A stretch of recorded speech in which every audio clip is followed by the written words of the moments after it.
Hello மக்களே, இது எங்கள் வீட்டு கார்டன். ரோஸ் நல்லா பூத்துருக்கு. பொதுவாக மார்கழி மாதத்தில் எல்லா பூக்களுமே பூக்கும். இந்த ரோஸ் நிறையா பூத்துருக்கு. ஆனால் நான் பராமரிக்கலை சரியாக. நிறைய ரோஸ் இருந்துச்சு, பெரிய மரமாக இருந்துச்சு.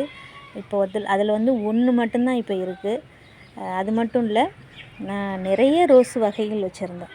பல கலரில் அந்த ஊட்டி ரோஸு அப்படின்னு சொல்லிட்டு நிறையா இருந்துச்சு. விதவிதமான கலரில் வச்சுருந்தேன். நிறைய பேர் சொல்லுவாங்க, நான் ரோஸ் வச்சு வரமாட்டேங்குது, அந்த ரோஸ் வச்சு வரமாட்டேங்குது அப்படின்னு. ஆனால் நான் எல்லா வகையான ரோஸும் வச்சுருந்தேன். அளவுக்கு அதிகமான வளர்ச்சி. அது எல்லாமே பெரிய பெரிய பூக்கள்லாம் பூத்துச்சு. எல்லாருமே கேட்டாங்க, உரம் வச்சிங்களான்னு. அப்படியெல்லாம் நான் எந்த உரமுமே இது வரைக்கும் வச்சது கிடையாது. அதே மாதிரி கத்தரி செடி, மிளகாய் செடி, தக்காளி செடி அப்படின்னு நிறைய செடியெல்லாம் வச்சுருந்தேன். அது நான் பராமரிக்காமல் விட்டுட்டேன். செடிகளை மட்டும் இல்லை, நிறைய விஷயங்களை நான் கவனிக்காமல் விட்டுருக்கேன். அதனால் நிறைய விஷயங்கள் நான் செய்யலை. அதே மாதிரி தான் இந்த செடியும் போயிடுச்சு. இந்த செடி பார்த்திங்கன்னா சிவனுக்கு உரியது. இதுவும் அரளி வகையை சேர்ந்தது. நாங்கள் சாமிக்கு மட்டும்தான் வைப்போம், தலையில் வைக்கிறது கிடையாது.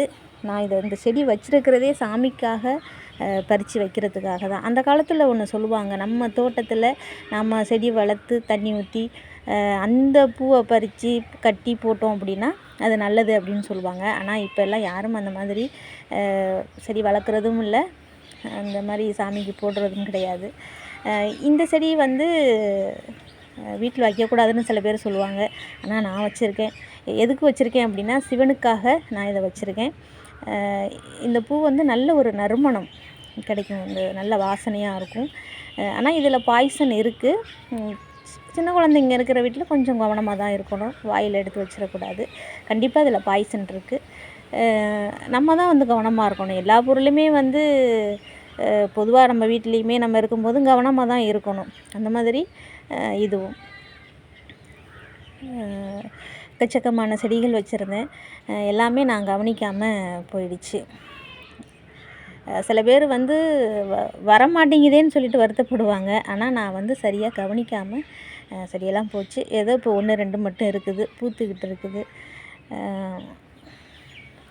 இது நாங்கள் சாமிக்காக மட்டும்தான். நிறைய பேர் கேட்பாங்க, என்ன நீங்கள் பூவெல்லாம் பறிக்க மாட்டேங்கிறீங்க, தலையிலலாம் வைக்க மாட்டிங்களா அப்படின்னு சொல்லிட்டுலாம் கேட்பாங்க. நான் இது சாமிக்காக தான் வச்சுருக்கேன். அதனால் தலையிலெல்லாம் நான் பெருசாக வைக்க மாட்டேன். எனக்கு தலையில் வைக்கிறதுக்கும் விருப்பமும் கிடையாது. அதனால் ஒன்லி கடவுளுக்கு மட்டுமே அர்ப்பணம்.